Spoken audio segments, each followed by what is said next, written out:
Assalamualaikum warahmatullahi wabarakatuh.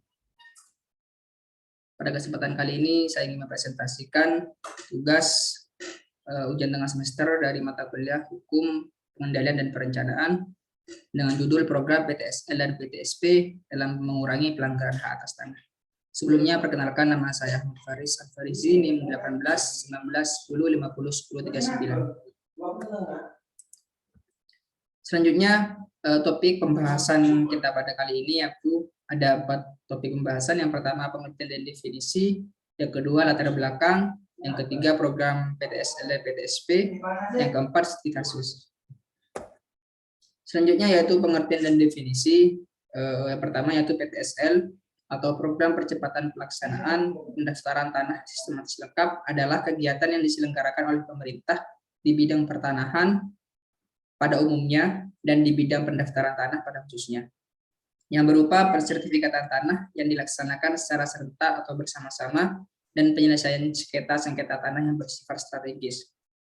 Terdapat beberapa dasar dan landasan hukum terbitnya PTSL, yaitu yang pertama Undang-Undang Pokok Agraria Nomor 5 Tahun 1960 tentang Peraturan Dasar Pokok-Pokok Agraria, yang kedua PP Nomor 24 Tahun 1997 tentang Pendaftaran Tanah, yang ketiga PMA Nomor 33 Tahun 2016 tentang Surveyor Kadaster berlisensi, yang keempat PMA Nomor 35 Tahun 2016 tentang Percepatan Pelaksanaan Pendaftaran Tanah Sistematis Lengkap, dan yang terakhir yaitu Petunjuk Teknis Pelaksanaan Pengukuran dan Pemetaan Bidang Tanah Sistematis Lengkap.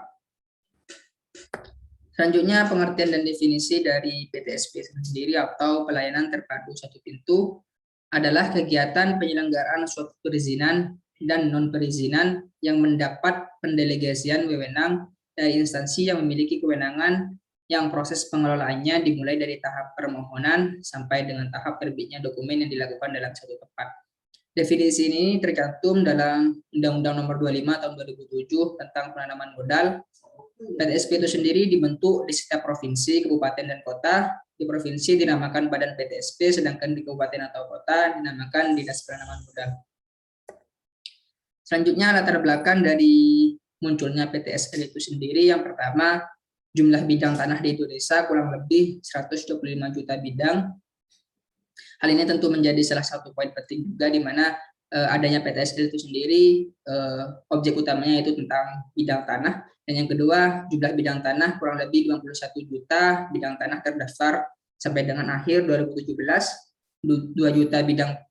Jadi dalam artian 2 juta bidang per tahun, dan kecepatan ini akan diperlukan 40 tahun untuk memetakan keseluruhan bidang tanah di Indonesia. Oleh karena itu, PTSL sendiri mendorong untuk percepatan pendaftaran atas tanah itu sendiri. Yang terakhir, latar belakang dari PTSL yaitu tercapainya pendaftaran tanah nasional dan peta lengkap seluruh bidang tanah di Indonesia pada tahun 2025.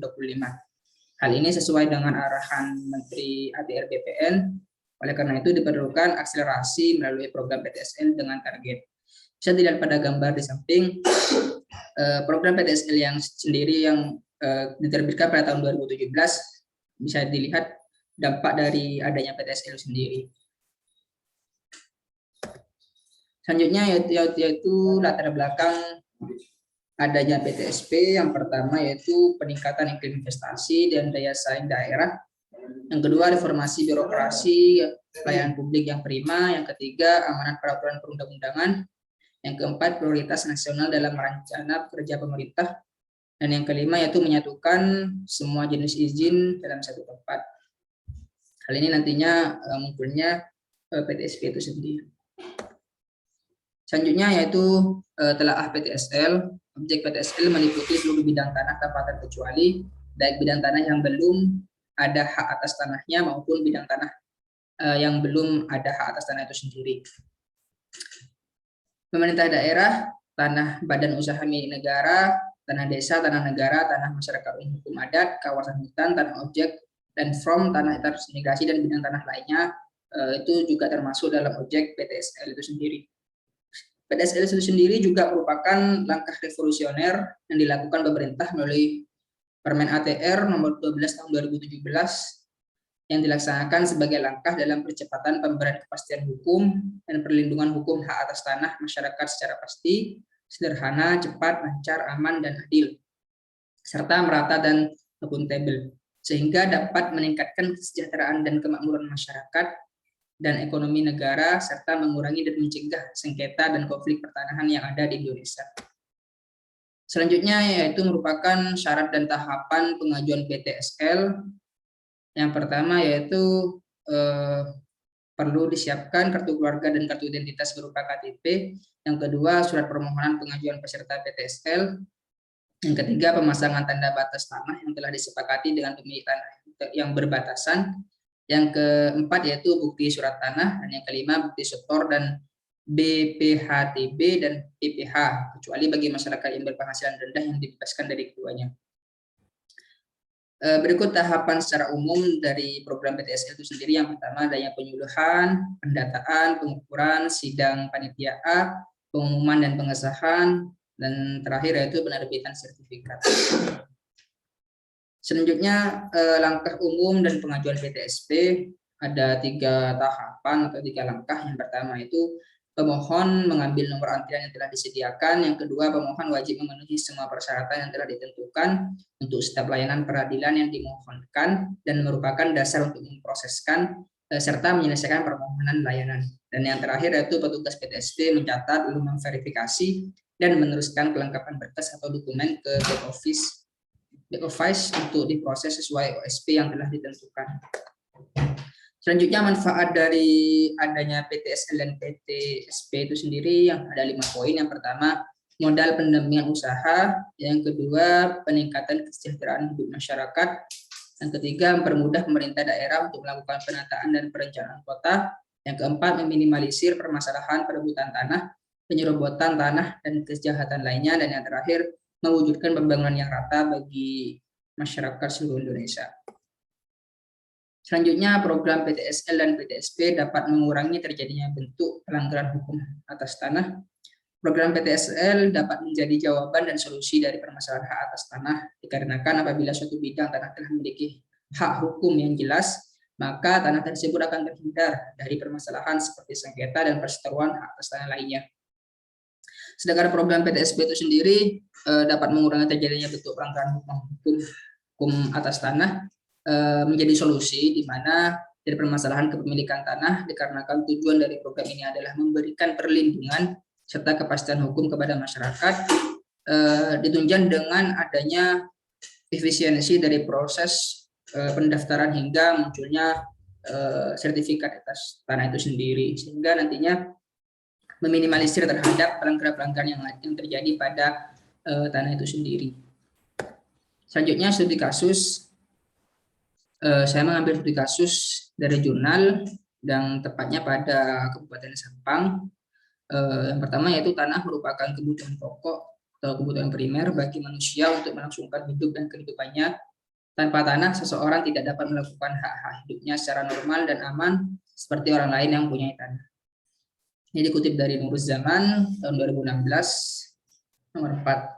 Badan Pertanahan di wilayah Madura, yakni Sampang, Bangkalan, Pamekasan, dan Sumeneb sebagai pelaksana kewenangan untuk menyelesaikan kasus sengketa pertanahan sekaligus sebagai mediator dalam mediasi belum dapat melaksanakan kewenangannya, sehingga masih banyak sengketa tanah yang masih dibawa ke pengadilan. Di Sampang itu sendiri sampai saat ini masih banyak terdapat konflik terkait pertanahan itu sendiri, sehingga banyak pelaporan ke pengadilan perihal tentang permasalahan tentang pertanahan itu sendiri, sehingga oleh karena itu diperlukan beberapa solusi terkait permasalahan ini, sehingga dengan adanya Badan Pertanahan di wilayah Madura itu sendiri dapat menjadi mediator atau menjadi mediasi untuk menyelesaikan permasalahan masyarakat khususnya di Madura. Selanjutnya dikutip dari jurnal tersebut, penyebab timbulnya sengketa pertanahan saat ini dikarenakan ada hal-hal yang belum diperbaiki, diantaranya yang pertama kurang tertibnya administrasi pertanahan, yang kedua ketimpangan struktur penguasaan tanah, dan yang ketiga meningkatnya kebutuhan tanah sehingga harga tanah tidak dapat dikendalikan, yang keempat adalah peraturan perundang-undangan yang saling tumpang tindih, dan terakhir yaitu sistem publikasi dan pendaftaran tanah yang masih sulit dan terkesan sangat lama. Oleh karena itu, dengan adanya PTSL dan PTSP dapat membantu untuk menyelesaikan segala permasalahan terkait pertanahan itu sendiri. Karena memiliki dampak yang pertama yaitu sistem publikasi dan pendaftaran yang simpel dan efisiensi serta mudah dimengerti, sehingga konflik atas tanah itu dapat dikurangi dengan adanya PTSL dan PTSP. Yang kedua, dampak ketika kita terapkan PTSL dan PTSP, yaitu dengan adanya PTSP dapat mengurangi tumpang tindihnya peraturan. Karena pada penyusunan sertifikat atas tanah itu sendiri sudah melihat beberapa dokumen di atasnya. Yang terakhir yaitu kesesuaian dengan dokumen tata ruang yang ada. Dengan adanya PTSL dan PTSP, segala bentuk penggunaan hak atas tanah sudah menyesuaikan dengan dokumen tata ruang yang ada. Oleh karena itu, PTSL dan PTSP sangat penting untuk diterapkan di seluruh wilayah Indonesia, khususnya pada wilayah-wilayah yang notabene-nya masih banyak belum terdapat sertifikat hak atas tanah itu sendiri, sehingga dengan adanya PTSL dan PTSP memberikan kepastian hukum terhadap masyarakat, khususnya masyarakat adat. Sekian presentasi dari saya, kurang lebihnya mohon maaf. Assalamualaikum warahmatullahi wabarakatuh.